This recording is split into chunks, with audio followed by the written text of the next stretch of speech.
gosh, here she is. I'm Hi. so excited to have you here. Oh, Oh, I'm so excited to be here. good morning. Good morning for you. Thank you. Thank you. It's snowing here in Denver, and it's been a morning indeed, but here I am. I made it looking out into snowy Denver, and life is good. So, Oh my gosh, yes, it's snowing for you. yes, it's snowing in Denver. Isn't that crazy? Woke up to it. It's crazy because we should have snow over in the UK, and actually it's really sunny and gorgeous. Oh, wow. We Yeah, switched. you switch. So I don't know if you heard, like today we have been moving through so many different trajectories of like this wounds to wisdom to wealth, and how kind of so many different stories have basically they've demonstrated that we have this wound in us, and whether we know it or not, there is this place that we can go when we face it. And sometimes we face it like on purpose, but most of the time it kind of just happens for us, that something comes our Mm, way and changes our trajectory. And then from that, if we're really conscious enough, we can follow that trail that opens that wisdom, brings that wisdom forward, and we start to create this wealth, this richness in our lives, this fulfillment, this happiness, and we can feel that we're on purpose. And that mm. has so happened for you. I mean, your Yeah. story is powerful, beautiful, and exciting. So Thank you. before we go into the story, tell us who you are today as we meet you right now. Yeah, so thanks so much. I'm so excited to talk about all this stuff because this is like my favorite topic to talk about. So thanks for inviting me to share my story of this, my take on this. And I guess first and foremost, I consider myself a filmmaker. That's where I got my start. That's what happened first. And so 5 years ago, a film that I worked on with my creative partner, my now creative partner, came out into the world. We released it, we had worked on it for 2 years, and it was a real calling, a real soul's calling type of um, film. And the thing to know is that I had no experience making films, did not go to school for it, never read a book about it, had no experience whatsoever. But I had this, what I call like a soul calling to Mm. make the film that I really pushed away for years and years and years. But that I can get into. But so first, I'm a filmmaker, but it's interesting. I always wanted to do lots of different things. Like I always wanted to be a professional paid speaker.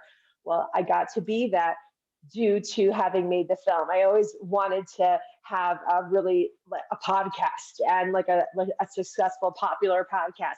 And I got to have that because of the film. I always wanted to be an author, and I've co-written a curriculum. I have a workbook, but I'm actually working on like a real book now, so I'll have that by the end of the year. And then after I made my first film, I was thinking I really want to like make movies for a living. Like this is way too much fun. I'm having too much fun, and it's no wonder why this idea kept bugging me for so long. It's because it really checks off so many boxes for me. So I'm also in production with my second film right now. So those are all of the things, the different things that I do. You really, and I mean, I love the way, because obviously this is your subject. So I love the way that it's like I followed this and that opened all of these doors that I'd already wanted to create. And we spoke to a Yes. lady this morning, Linda, who had been doing something completely different to what she's doing now. But literally when she looked back, she was like, oh, all of those steps, I had to take those steps to get here. And now it's all coming in around me. And this is kind of really where your journey becomes delicious, because had it have not been for your wound, and not just your wound, but this ancestral wound, which we've been discussing a lot this afternoon, you wouldn't be here at all in this position. And there's a gravity to that. There's a real gravity to it. So take us back to little Denise, and don't give us too much, because we know that there is a film in this. Yes, yes. Like Mary Kate said, there is a movie, and we can put that in the chat where everybody can watch it for free. And so, I would say broadly, I was having a very human experience of not feeling like I knew where I fit in, and it was exacerbated by my parents. My mom being from Puerto Rico, my father growing up in New York City, but his parents were from Cuba and Puerto Rico, and we grew up in a predominantly not very diverse area, a little bit north of New York City. And I'll say, like, we were the only Latino family at the time. And I graduated high school with less than five other Latino families, to give you an idea of how homo it was very much the same type of person. In the United States, a lot of Irish and Italian people grew up and were, lived around us. Okay, so that was kind of like the demo that was there. And Yeah. you know, we did things differently. We, even though we were very similar to those cultures, in my house, the smells were different. In my house, the languages were different. In my house, the traditions and the stories were different. And we often went to Puerto Rico for all kinds of things. And so the older I got, the more I realized I'm actually different than them, even though I often get mistaken for Italian or Greek or Turkish or whatever. I am different. And as soon as they find out I'm different, I'm treated differently. But here's the rub.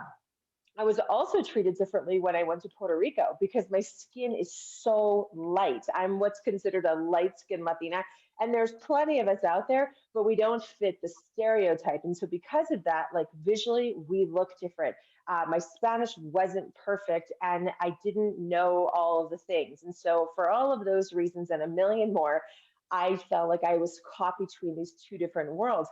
And the thing is, I didn't have language or context to be able to describe the feeling. I just felt like I was not enough.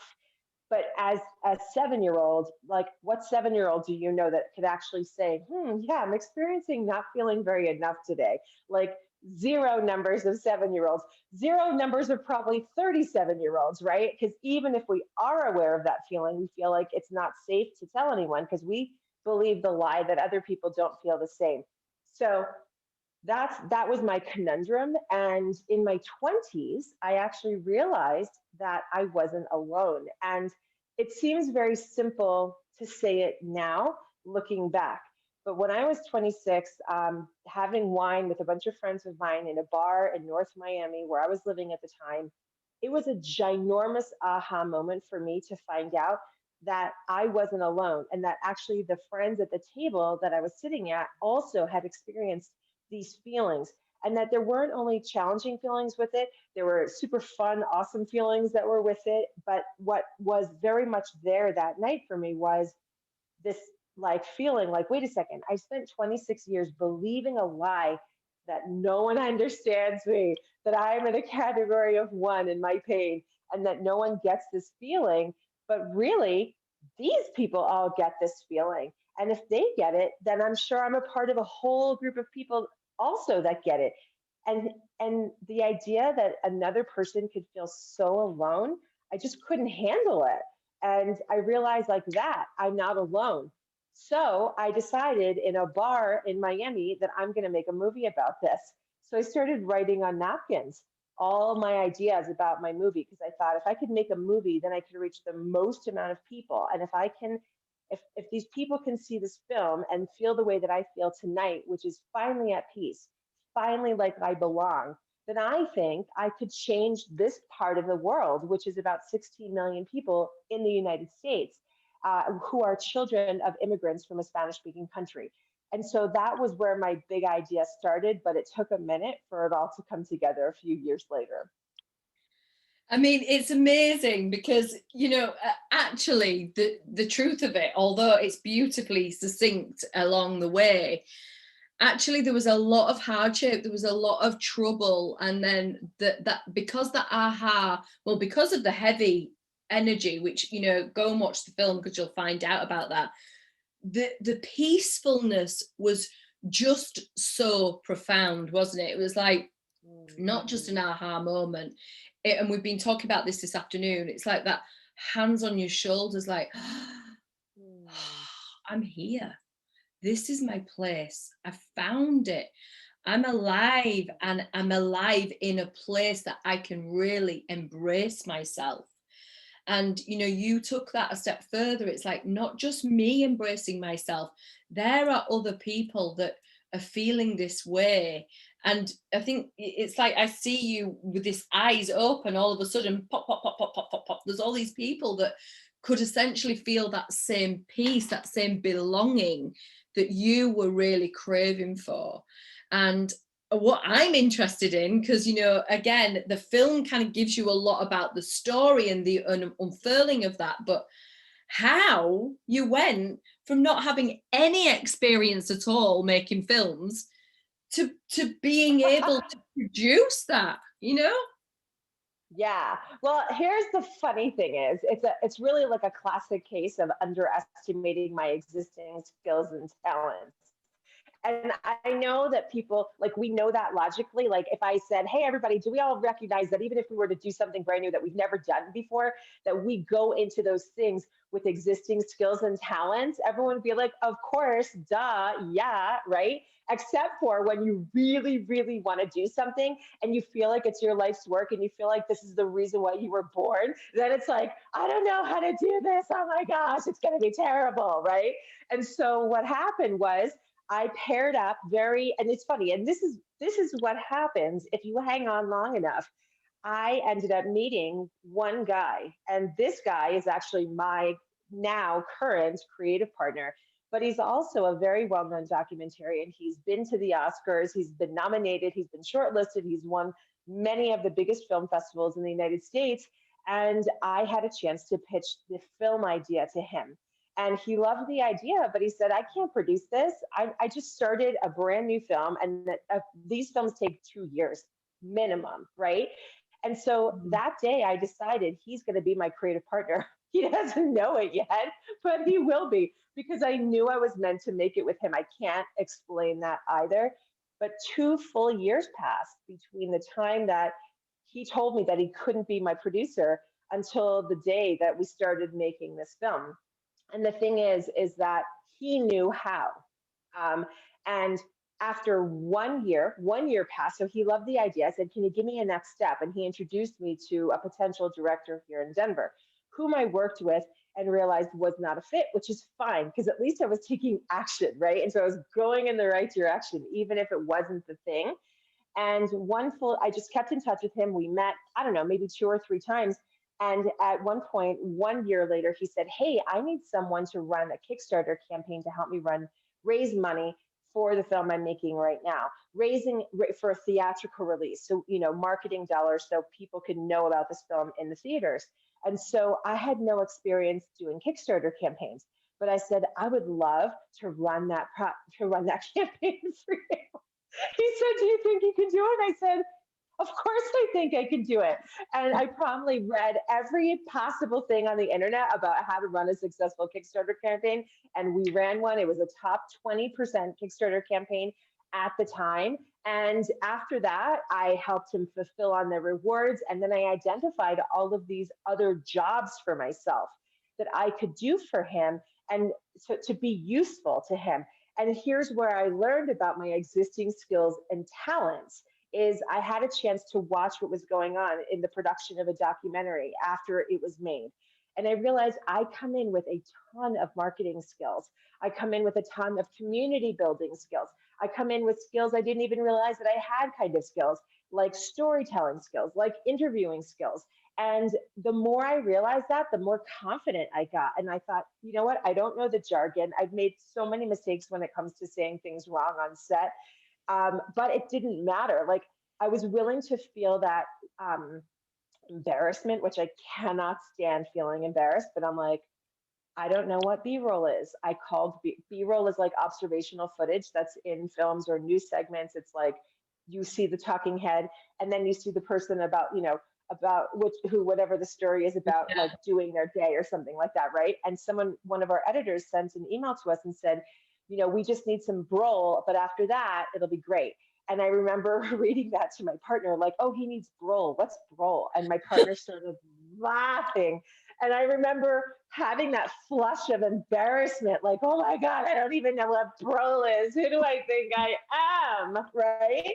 And now it's a joke. And I'm like, you know what? I don't know I don't know, but it's this. Okay, now I know. And so the last 5 years or 7 years of my life have been learning, every single day, and being and knowing and believing that those feelings kind of whoosh through our bodies and then they're gone. Right. And that Mm. I don't have to resist that just because I want to look good. For God's sakes, like, life's too short. I don't love that when that happens, but you know what? Sometimes it happens. And so I ended up hooking up with someone and serving him, being of service to him, and offering all my marketing abilities and any of my best ideas in my relationships, and got a chance to see how he worked with a whole nother crew, with a whole nother set of people. And I thought, you know what? He is the guy I want to make this movie with. And I think that he realized that I was the person that he wanted to make his next film with. But it took 2 years. And the last thing I'll say with that is that what the heck else was I going to do with my life? Right? Like, that time was going to pass anyway. So I might as well have been investing in something. And in this case, it was meant to be. And you guys, I think I pitched that to him 8 years ago. And then our film came out, then we worked on our film. I think it was like 8 years ago. I mean, like, everything has flown by.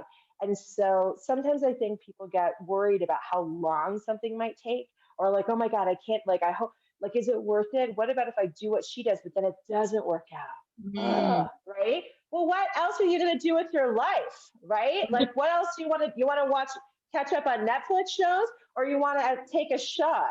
Like, I would rather take a shot and risk not getting it than be all caught up on all my Netflix and wake up, in the middle of the night wondering what am I doing with my life?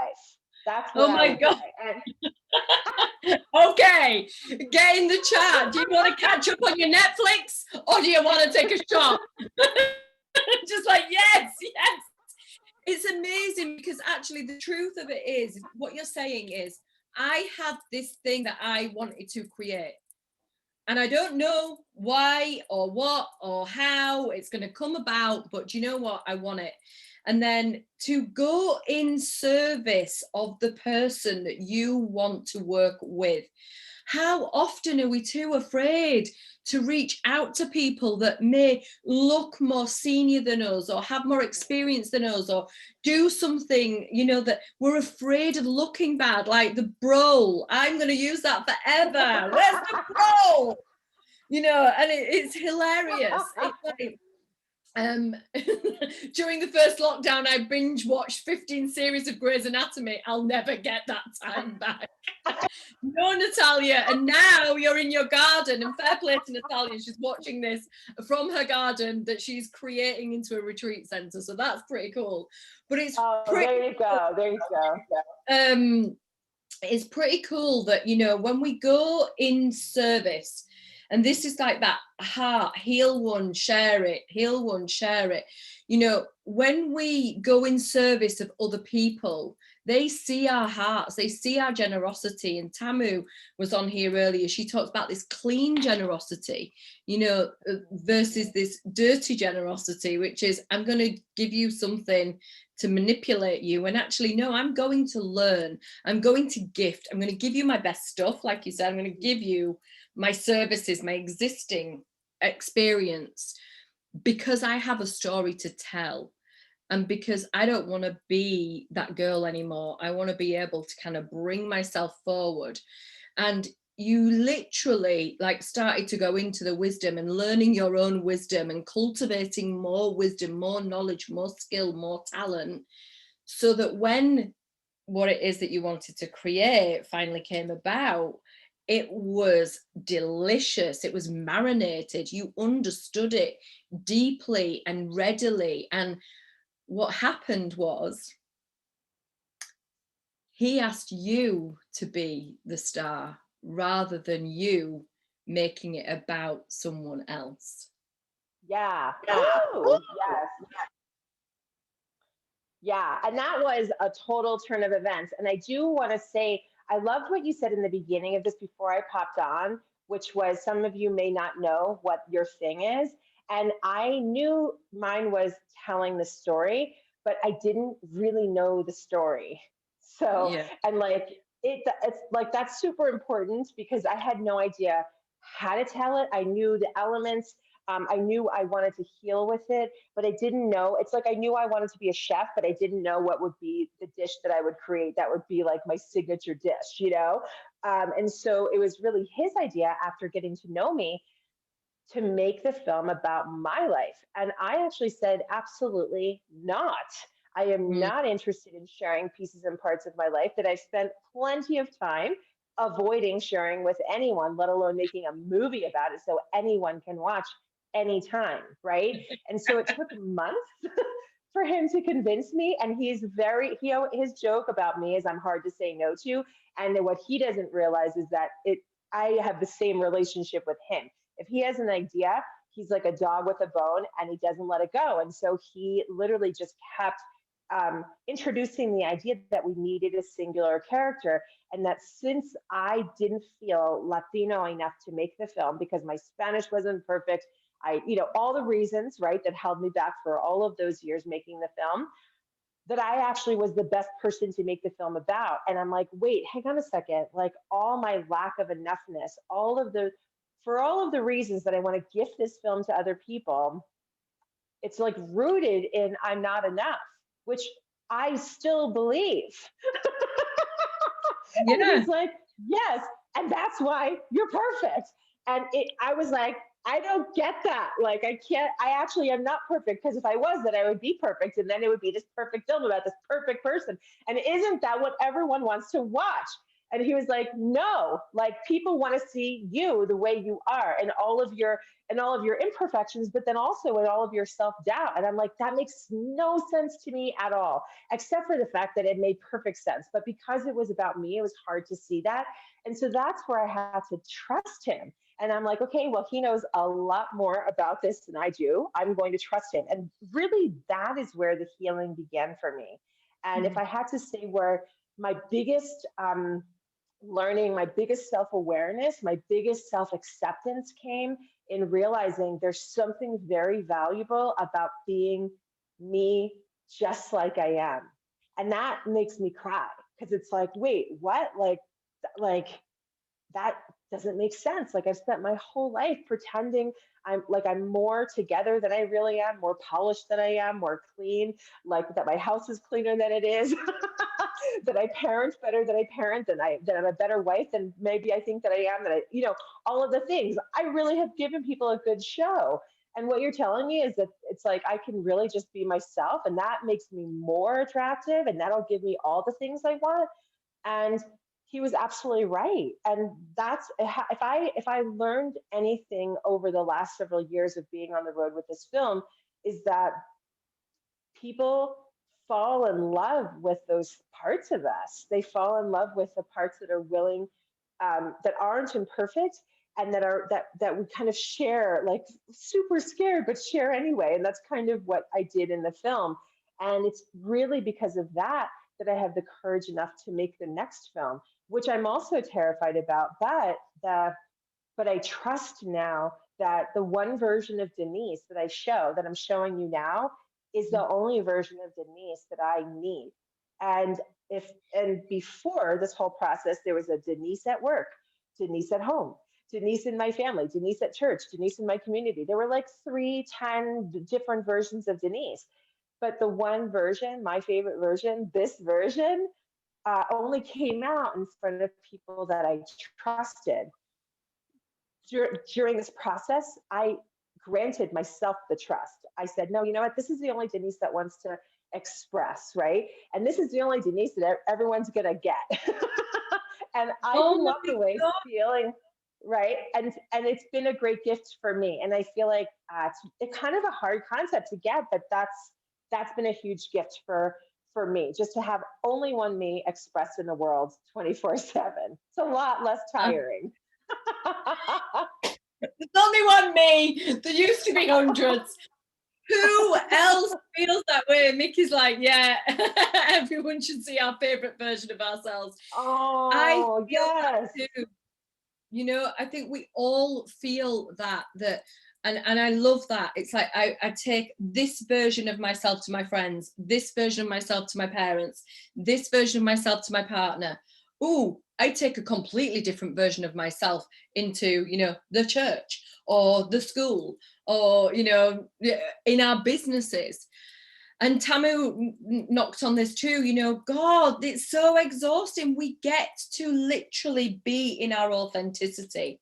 And this has been the thread through today. And interesting, I talked about putting the schedule together. It came together itself because I got to trust myself too. And the first day was very much about, the deep wounds. There was a lot of deep wounds on the first day. Today, there's a lot of wisdom. There's a lot of earthing wisdom. We are really moving into our sweetness. And like you're saying, I can't be this person. I can't be in the movie. What are you talking about? I'm not enough. How many of us feel that way? I'm not enough. I'm not enough to just be. And yet someone else looks at us and goes, but you're exactly perfect for this. And so as you start, I know, as you start to kind of move, then you gave the movie to the world. Right. You embraced it, and part of the movie I see you kind of going like this. You can feel the emotion coming through you. It's like, it's not easy being in front of that camera. It's not easy having the eyes on you. It's not easy sharing what you're sharing. But as you did that, you gave light to other people to start sharing, and they started, you literally see in the film people getting that aha that you got. You literally see them go, oh my God, that's who I am. And Mm-hmm. it's so Mm-hmm. powerful. And so from that, and we're not going to give too much away because we want people to go and watch it, but from that, you've now started to use that confidence of being who you are to open up some more wounds, for a better word, Mm-hmm. so that you Yeah. can deliver the wisdom for more people. Can we touch on that a little bit? Yeah. Thanks for asking. So here's like when Henry, that's my partner's name, my creative partner, um, after I acquiesced and said, okay, let's do this. Like it can be about my life. And here are the conditions. I had to set up some boundaries because there were things I definitely did not want to share about. And you'll learn about some of them in the film because some of them he convinced me were like, no, it's important to share this, Denise. And you'll learn about those in the film. There was a handful of them, but then there was two that I said this can't. And the thing is that during this time, he and I have become great friends, like great friends. And I kind of feel in many ways like he's like a soulmate friend and meant to be his friend, meant to work with him, meant to create cool stuff with him.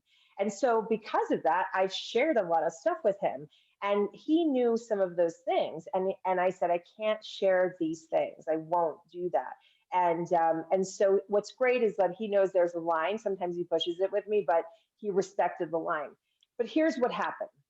So I go on the road and I've done now over almost 150 live engagements over the last this year. I feel like doesn't count as much, but like in 3 years, a ton. Okay, and I did Yeah. maybe like 15 last year, but mostly live. So over 100 live over the course of 3 years, flying all over the United States.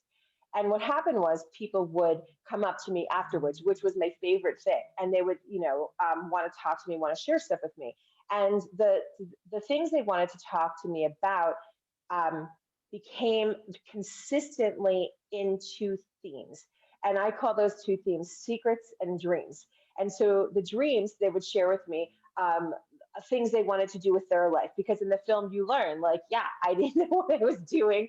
I made a lot of sacrifices to do this and you realize like wow if she can do it I can do it. And so there's a very big I would say message for entrepreneurs or for anyone with a dream that anything that you dream is possible. Trust me, you will feel that way after you watch the film. So they Mm. would share their dreams with me and I set up a coaching group to support women specifically to do that.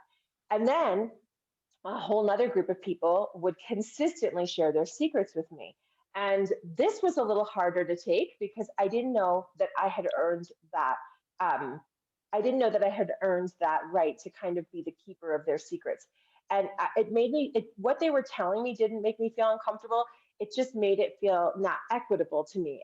But then I realized that no, the film actually made them feel comfortable. And the film actually made them realize through the things that I did share that there was a safety in sharing it with me, which I held very sacred.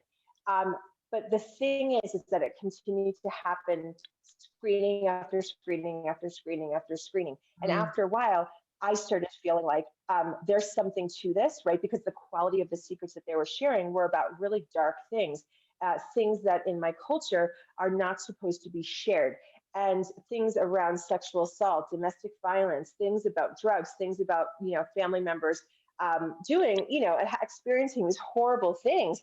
And sometimes I'd even be in conversations where someone would say, "Would you ever be willing to tackle this in a film?"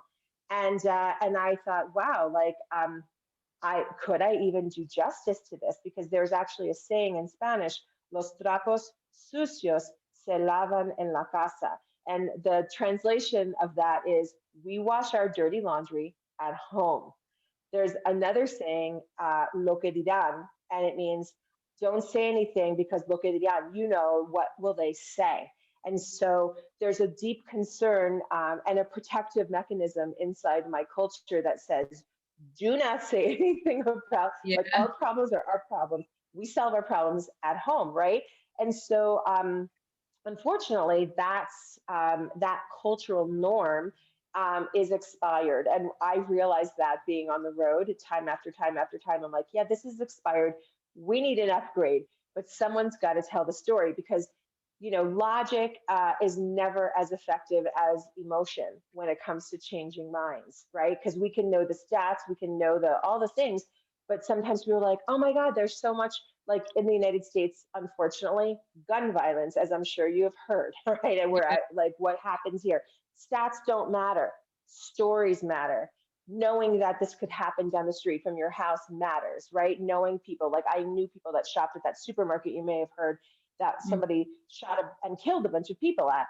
That matters, right? Those stories matter. And so if I could tell a compelling story with my partner again, and we could share about this in a way that um, doesn't make my community look bad, but that instead makes the women heroes, right? Because oftentimes it's women that are the biggest victim of the secret keeping. Then maybe we have a shot at that upgrade. Maybe we have a shot at changing hearts and minds. Maybe we have a shot at helping inspire people to report more, because there's people don't report these things, and people in my community, in the Latino community, really don't report this stuff. And so we decided to make a film about secrets. And so that film is coming out next year. And it's terrifying because of the two things that I chose to leave out of the first film, which are two things uh, that fall into the categories that I just said. These are things I didn't want anyone to know because of this specifically, because I didn't want people to think that I was weak, right? Or that I was, and because I had a belief system that if you, stranger, right, uh, think that of me, then that's bad, right? And then what will that mean for my family? What will you think? But what I realized making my first film is you will realize that we are the same. And when I share my truth, I will set you free of you withholding and holding back your truth. And together we can be free. So, and we can realize that this happens way more than anyone ever talks about. And that if all of us kind of are willing to, I don't know, like if all of us are willing to some level recognize the truth, that we might have a shot at getting past this. And it's a big mountain to climb. It's like a Mount Everest level problem all over the world, and not just in my community. But just like the first film, I feel a sense of responsibility and I don't know how we're going to tell the story, and I don't know all the elements. I do know I'll be sharing my secrets. We already have it on tape, quote unquote. Um, and yeah, so that's that. Feels I like a mean, big bomb to drop. it's powerful because I feel myself coming closer to the screen the minute we say Mm, secrets. You know, put in the chat who has ever, all of us, you know, who has ever felt about, you know, my secret or, you know, my story. Yeah, Michelle saying Richard yesterday about the book. It's like, oh my gosh, you are not weak or wrong or shameful for what has happened in your life or what you've experienced. In fact, the courage that it takes to dive in and through that wound and bring out the wisdom in the story and share it, like you said, it's not stats, it's stories that shift things. You actually free other people by allowing yourself freedom. It's such a beautiful space. This is the wounds to wealth, wounds to wisdom to wealth, because you mentioned up leveling. You know, this is an expired. I love that. You know, this belief has expired.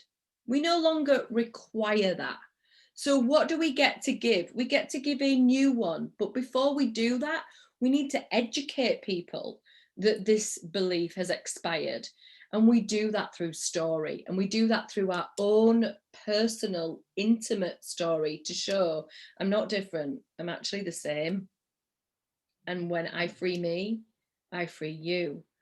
And that is, it sounds simple, but it's courageous. It's thank courageous. you. Thank you. And it reminds me of this leadership course that I was in my 20s. And I remember we were in a room of like 50 people. We'd been chosen to do this 3 month leadership course. It was really rigorous. And the leader said, I know that you're looking across the room and you're just like, yeah, I don't know if I like this person because of what they're wearing or because of what they just shared. And I don't like this person because of this. And this is the type of person that I'm friends with. And like right away, when we walk into these new spaces, we just evaluate who are going to be our friends and allies and who are going to be the people that we don't like and we'll never talk to them.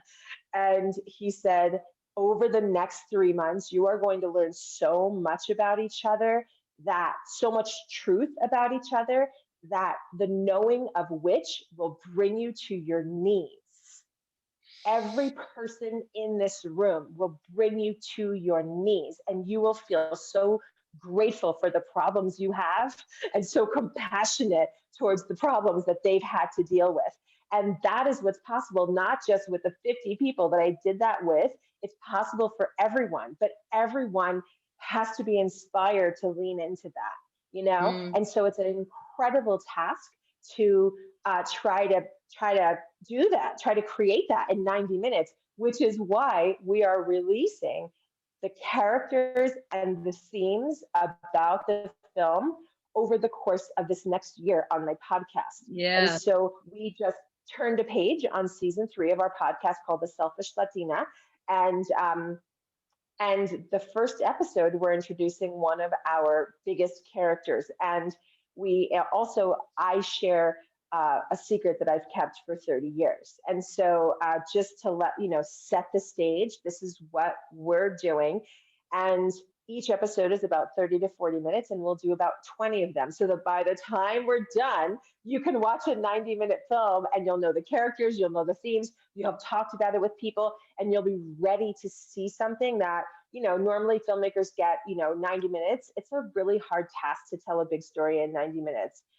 Sometimes you get multiple episodes if you're lucky, like the Grey's Anatomy. You get to the 30 episode or whatever that was, and you get to see this huge arc. So we're attempting to do that same thing, but with the podcast first, and then one single feature film. So, I mean, I'm thrilled, I'm thrilled, I'm thrilled, but I'm also looking at all the dots connecting and like being able to kind of give that to other people so that they can take it back into their lives. Because yes, this is, you know, the selfish Latina, and also, you know, I'm going to drop it, the Enye movement, which is so cool. And, you know, we're going to give you the link to the film. You've all got to go and watch the film, and I'll be placing it in all my places and spaces. And but the Eunice, the Denise, the person, the girl, you know, there's the birthing of the thing, the film, the secrets, the stories, you know, the movement, the new demographic. There's all of that, and it's fabulous, and it's big, and it's full of gravity, and it's also full of this energy of transformation. But it's stemming from this one girl that grew up smelling different smells in her house, listening to different music in her house, speaking a different language, and not feeling the same as everyone else. And I think every single one of us can relate in some kind of a way that, you know, we didn't feel the same as everyone else for whatever reason. Many people in my community that will be listening to this will be hearing, well, I was too spiritual, or I talked to angels, or I saw things, or, you know, there's the color, you know, I'm this color or I'm that color and I'm a different color to them. I had, as I said to you, the English and the Irish, and very, very different energies. And yet, my own father said to me at one point, in a very thick Irish accent, he basically said, I, Jesus, I can't believe that you have got a Yorkshire accent. I'm like, why wouldn't I have a Yorkshire accent? I've been brought up in England, in Yorkshire. But even my own father couldn't understand that I had a different accent, because in his head, he was thinking he'd have Irish speaking kids. And so until we start looking at all of these little threads that live through us in whatever way it is, you know, whether it's you don't dance like somebody else, or you don't sing like somebody else, you don't want to do the thing that all your family do, you know, you want to go in a different direction. Everybody's got that I feel different. And yet what you're proving to us is that when you embrace that, when you hold that as sacred and as a point of destiny, you actually get to change the direction and the destiny of not just other people, but generations. Not just generations, but full cultures. And not just cultures, but literally the perception of the globe of those cultures. And it is so powerful. It's the seed to the oak.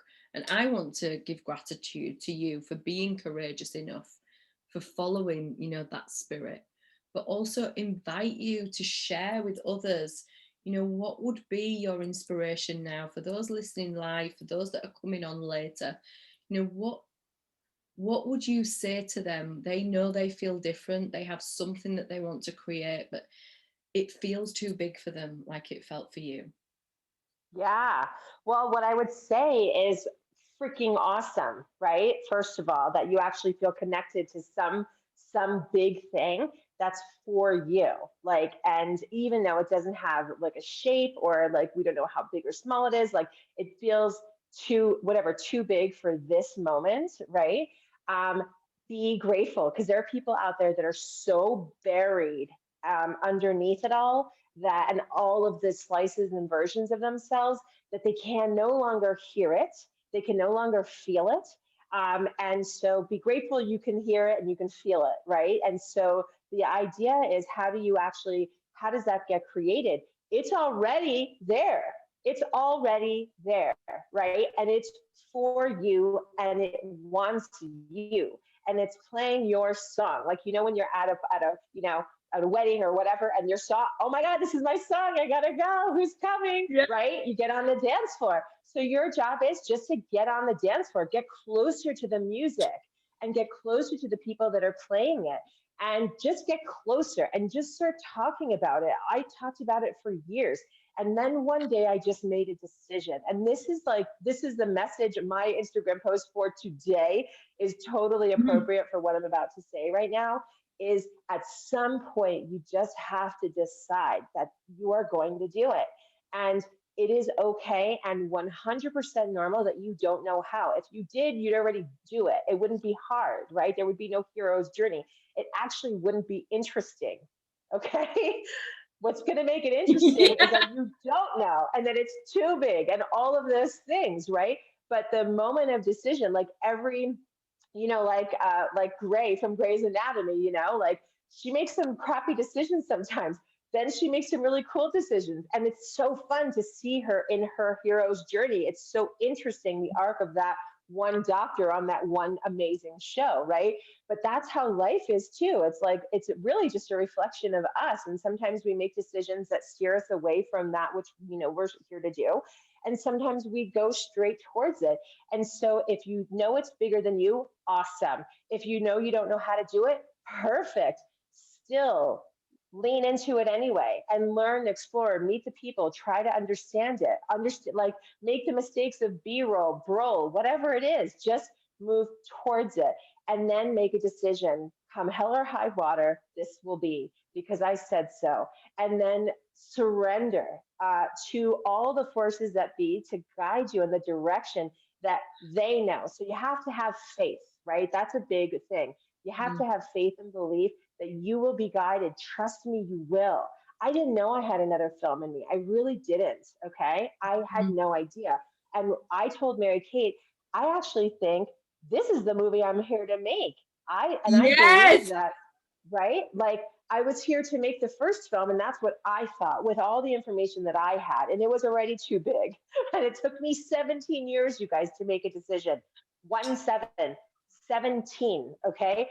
I feel like there's a picture of me next to the world's biggest procrastinator in the Guinness Book of World Records. So, but one day I made a decision, this shall be. And I had one person that I could call, and that was Henry, who sits in an office just down the hall from where I am right now. And then I pitched it to him. And then 2 years later, we started on this journey together. But really, the journey had already happened.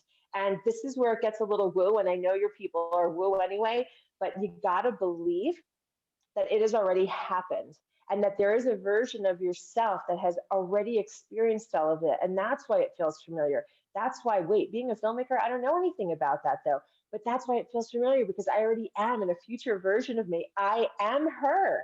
That's why I keep wanting this, even though it doesn't make sense. So there's this invisible chasm that's the size of the Grand Canyon. I get it. Walk towards the edge. Just walk towards the edge. I promise you, there's a way straight across. You will not be familiar with it. And there'll be people, your guides will show up like fairy godmothers, guiding you to the other side. They're waiting. And it's literally a path that you can choose that can either happen in this plane or not, because it's already happened. Read the book Big Magic to understand this way better than I'm probably explaining it No, now. no, you're Um, explaining it great. You're explaining it great.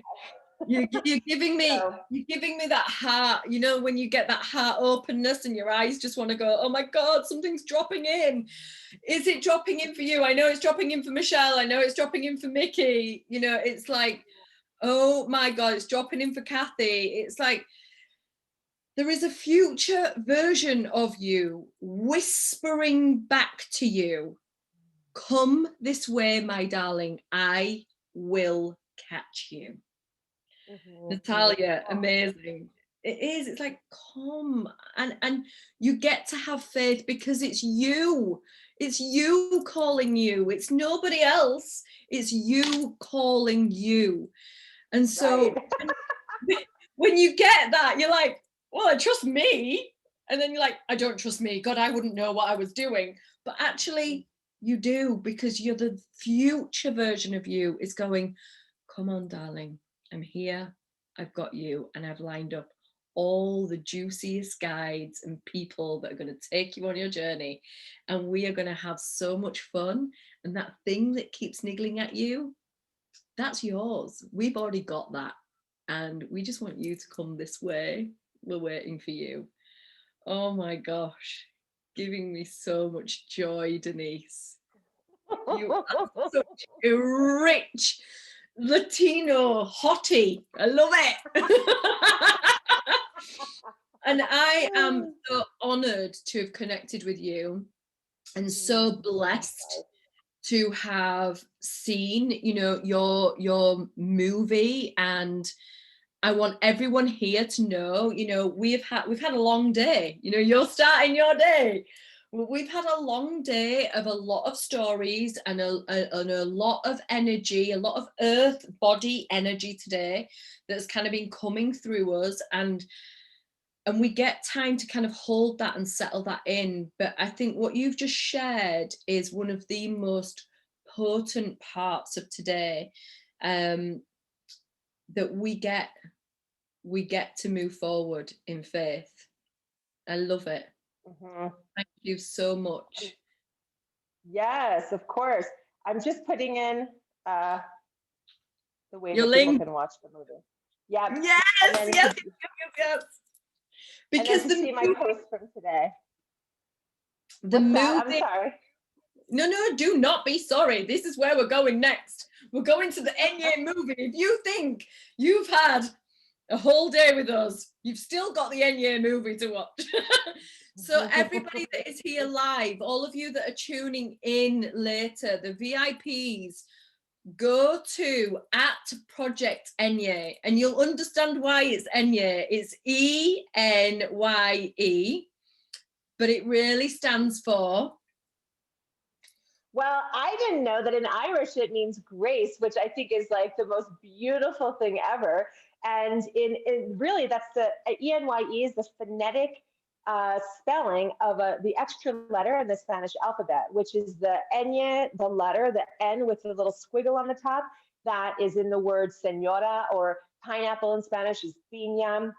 So it's the extra letter in the Spanish alphabet, and so that is the generation of people here, really in the whole United States. When we think about the diaspora, which are the people that left Spanish-speaking countries to settle all over the world. When they settled where they settled, and then they had children, and those children are what's called enyes, and so they literally step right into this identity struggle from the day they're born, which is why people from all over the world contact me. And I remember meeting a gal at Yelp. Do you guys have Yelp in England? Do you know what that is? Yeah. It's like it's an app. So I was doing a screening there, and this gal that she told me, I'm in a very thick Australian accent, that she was and I was in San Francisco, California. And she said in a very thick Australian accent, I'm an Enya born in Sydney. My parents are from Uruguay and Chile. And I was like, what? So, I mean, and she's like, and this is my story. So like this, it's really it's the story. If your parents are immigrants from any country, this is your story. And for people that love us, this is a peek into a world, and to people that you love, and to the things that they're challenged with and that they struggle with, that will give you a great gift of compassion. That's hard to explain, and better said in a story. 37 minutes. It's so fabulous. We've got Natalia saying, I'm an Enye. I can't wait to watch this film. That's awesome. It is awesome. And, I encourage everyone. And this is why, one of the reasons why I invited you here, but also, the main reason, because we all do feel that difference. We all do have that next generational sort of stigma somewhere along the line. And we're all trying to find our way in, 2 feet in 2 different camps. This is evolution, But what's more important is it's conscious evolution. You're taking it consciously and you're showing everyone a way to expire that belief and to reignite a new one and to embrace who they really are. And yes, that takes courage. It takes maybe unveiling some secrets. But as I said to you, we get to secrets. You know, we get to see into them. We get to embrace them. We get to hold them. And we get to see that none of us are stood alone. We're actually a lot more similar than we think we are. And on that, I would love for you to all clap your paws, whoever is left. And I know it's been a long day, but all of you, wow. if you are coming on, there you go. I'm an Enye born in New York to Colombian parents. Awesome. Oh my gosh, that's so great. That is so great. You have to watch the movie and tell me what you thought. Everyone watch the movie and please reach out to me on Instagram. Instagram is kind of like my social media home, so feel free to DM me there. And of course, you can press reply on any of the emails that you get from me after you sign up to watch the film. I read all of them.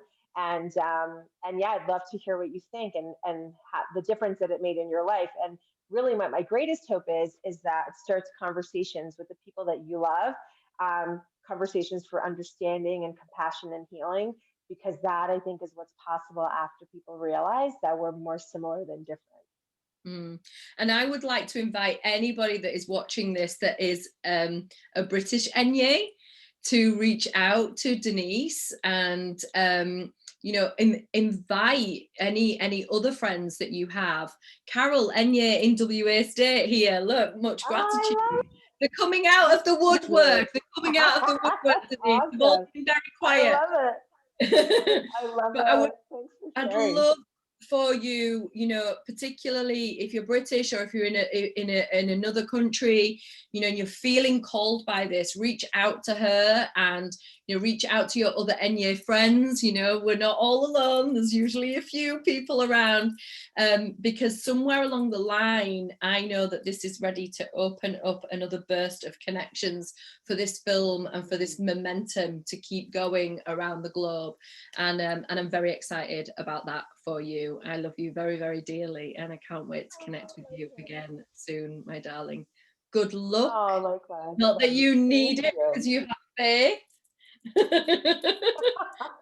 Thank you so much. I'm so grateful. Yeah, this has been great. I just love talking about this. This is obviously my favorite thing to talk about. So thanks for giving me a chance to talk and share about it with the audience. And I hope that I've given people a little bit more confidence in them realizing, and you realizing that if you're listening, that you actually can do that which your heart desires.